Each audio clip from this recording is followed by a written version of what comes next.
Сәлем достар, сіздермен бірге мен Еңлік, және біз бүгін дамский каприз немесе дамский пальчики, яғни қазақша айтқанда бикеш саусақтары тортын жасаймыз. Ол үшін бізге қайнатпалы қамыр керек, заварное тесто. Ол менің YouTube каналымда бар, ссылкасын описанияға жазамын, сол жерге кіріп қарап кетіңіздер. Біз ең алдымен листімізді майлаймыз. Егер сізде пергамент қағазы болса, онда пергамент қағазымен жұмыс жасай беріңіз. Осылай мен қамырымды кондитерлік қапшыққа саламын. Сосын осындай жолақтар саламын. Сосын бұны 210 градуста 5 минут, 190 градуста 25 минут пісіреміз.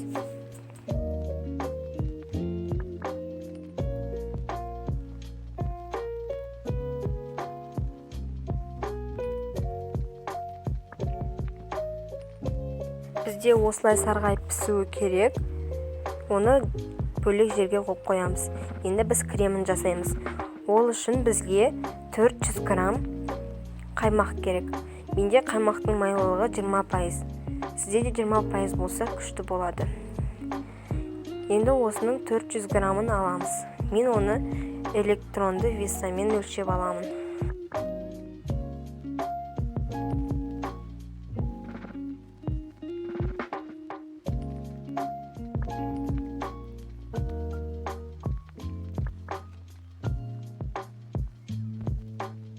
Міне менде 400 грамм болды.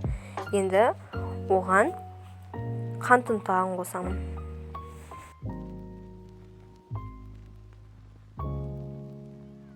Сосын жақсылап тұрып миксермен 5-10 минут араластырамын.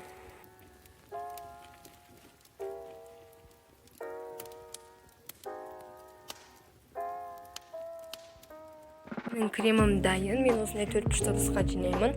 Ең алдымен осы ыдыстың түбіне бір қабат крем жағып шығамыз.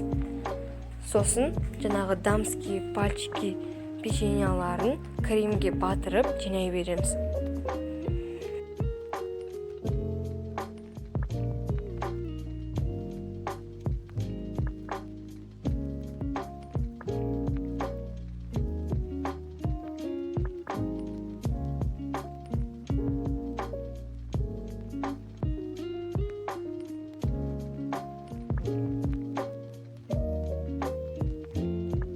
Барлығын видеодағыдай қылып жасай берсеңіз болады.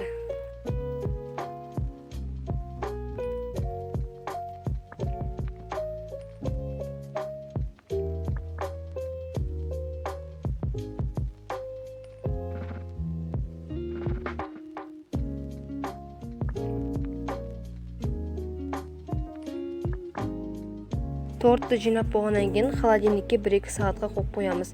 Сонда крем жақсы сіңеді. Міне менің тортым дайын, осындай болып шықты.